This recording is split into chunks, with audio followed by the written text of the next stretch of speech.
સ્ત્રીના રક્ષણના ઉપાય જાણો.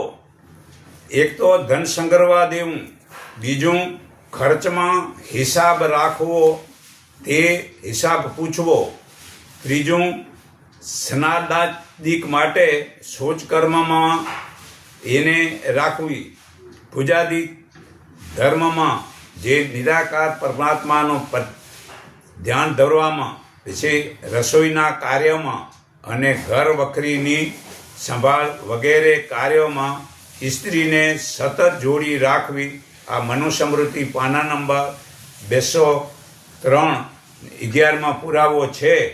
છતાં હે અર્જુન, ગીતા અધ્યાય 2 શ્લોક પૂછતા લીધે વાંચી સંભળાવું છું. હે અર્જુન, વેદો સત્ય, રજસ અને તામસ એવા 3 ગુણવાળા વિષયવાળા છે. તું ત્રણેય ગુણોથી અલિપ્ત થઈ જા. સુખ દુઃખના દુદુઓથી છૂટો થા. નિત્ય સત્ય વસ્તુ વિશે સ્થિર રહે. કઈ વસ્તુ મેળવવા સાચવાની ભાંગજોડમાંથી મુક્ત થઈ નિત્ય ધૈર્યનિષ્ઠ યોગ ક્ષેમની ચિંતા વગરનો થા. અને આત્માપરાયણ ફક્ત પરમાત્મા પ્રાપ્તિનો લક્ષ્ય રાખ. આ રીતે. અને બીજું કે જે ગીતા અધ્યાય 2 શ્લોક 69થી વાંચી સંભળાવું છું. જે જ્ઞાન દશા સર્વે પ્રાણીઓની રાત્રિ છે, તેમાં સંયમી જાગે છે, અને ભોગ યોગમાં ભોગ ઈચ્છામાં પ્રાણીઓ જાગે છે, તે પરમાત્માને જોતા મુનિની રાત્રિ છે. જેમ ઘણી નદીઓ પરવેશી ચોતરફ જળથી ભરાતો હોવા છતાં સમુદ્ર જેમ પોતાની મર્યાદામાં અચળ રહે છે, તેવી રીતે સંયમી પુરુષ સંસારના સર્વ વિષયોમાં જેમાં વિકાર કર્યા વિના સમાઈ જાય છે, તે મનુષ્ય શાંતિ પામે છે.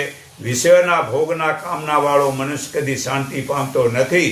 આમ જે પુરુષ સર્વે કામનાઓને તજી નિઃસ્વાર્થતા, મમતા રહિત ને અહંકાર રહિત થઈ પર બ્રહ્મને વિચરે છે, તે જ શાંતિ પામે છે. હે પાર્થ, બ્રહ્મને પ્રાપ્ત થયેલાની સ્થિતિ આવી છે.